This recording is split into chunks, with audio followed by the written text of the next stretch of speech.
Matthew Stuckey here from Verity Baptist Church, Manila, providing you with another missionary update. And this past week was kind of the first week where things have really kind of settled down from the missions trip, and we're just kind of back to a normal routine.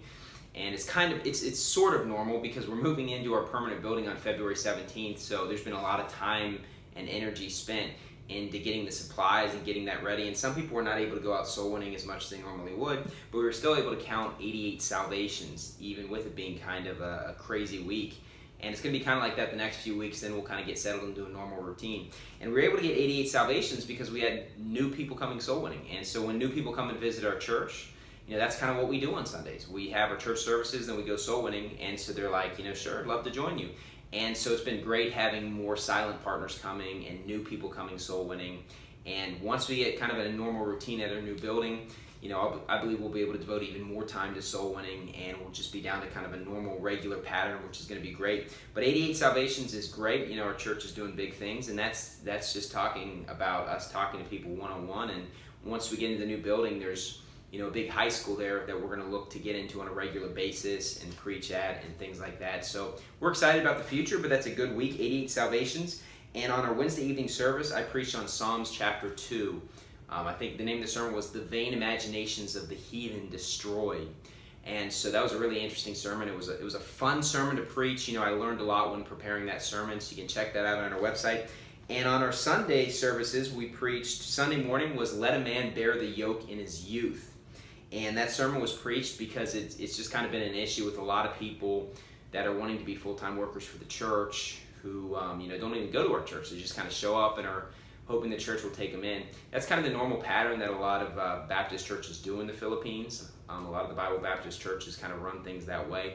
And so people are kind of used to that. But, I preached a sermon, and it was the longest sermon I've ever preached before. And I knew it was going to be a long sermon, but then I realized partway in, man, this is going to be a really long sermon. So definitely check that out. And the second service was, we started our Dissolver of Doubts series. And it was just kind of the introduction. It's a 5-week series. In Daniel chapter 5, the Bible talks about Daniel being someone who was able to dissolve doubts. And what that's basically saying is that, people have doubts, concerns, fears. They have things they lack faith in life. And, Daniel was someone that was able to dissolve or get rid of those doubts. And so we just kind of had an introduction. And over the next 3 weeks, we're going to cover different doubts people have. It's going to be doubts from the world, then doubts from the believer, then doubts for the family. Then we're going to see how we're actually able to dissolve doubts. So I'm excited to preach the series. It's a really interesting passage in the Bible. Our Sunday services also, we had 34 people for the first service. In the second service, which was right after, we had 38. And that's a really good attendance because when the church first started, our first service, we had 40 people. But what I expected to happen and what did happen was there was an initial zeal. And some people, haven't been coming back, since the first couple weeks. And so some of those people we're still praying about, and they have various situations. We hope they'll be able to come back to our church. But I kind of figured that might happen with an initial zeal, and then some people maybe wouldn't be able to come permanently. And a lot of people were visiting those first few weeks from areas outside. And so the mission trip helped us bring in a few new people. And, our number this Sunday was really good. And, there's other people I know in the area that are thinking about visiting the church, a lot of people that are listening online.